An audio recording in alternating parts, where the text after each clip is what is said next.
Ni kweli namshukuru Mwenyezi Mungu ilimpendeza nikapewa nafasi kubwa zaidi ndani ya Bunge la Jamhuri ya Muungano wa Tanzania. Nilichaguliwa kwanza kuwa mwenyekiti wa kamati ya viwanda, biashara, kilimo na mifugo. Na nimefanya hii kazi kwa umahiri mkubwa sana.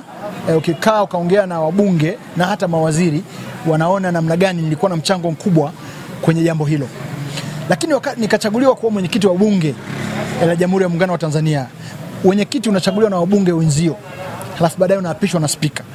Sasa nilitoa kwenye kiapo changu, niliongeza maneno kwamba nitakuwa fair katika maisha yangu, na wananjombe wanaonijua watanifahamu hili. Mimi sibagui mtu, sichagui mtu, ninashughulika na kila mtu na namtreat mtu kama mtu ambaye ana haki kuongea na mimi.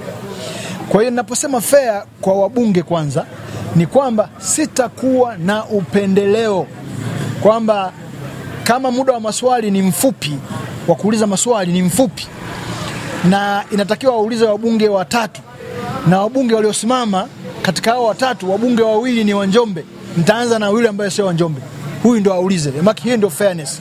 Usionekane kwamba wewe unapendelea watu unaowafahamu. Na kwenye fairness wanasema siku zote sio tu useme nitakuwa fair, ni lazima utende kwa kama mtu ambaye unaonekana uko fair. Kwa hiyo unasema kwamba tenda na uonyeshe fairness kwa matendo, sio kwa maneno. Na kwa kweli wabunge wengi wameridhika na wamekuwa wakilisema nimekuwa very very fair kwenye kugawa maswali, kwenye kuwapa nafasi, kwenye mambo mengi. Najaribu ku make sure kwamba siangalii nyanda za juu kusini peke yake, siangalii Njombe peke yake, naangalia naweza nisimpe nafasi mtu wa Njombe kuuliza swali, nikampa nafasi mtu wa sehemu nyingine. Hiyo ndio fairness.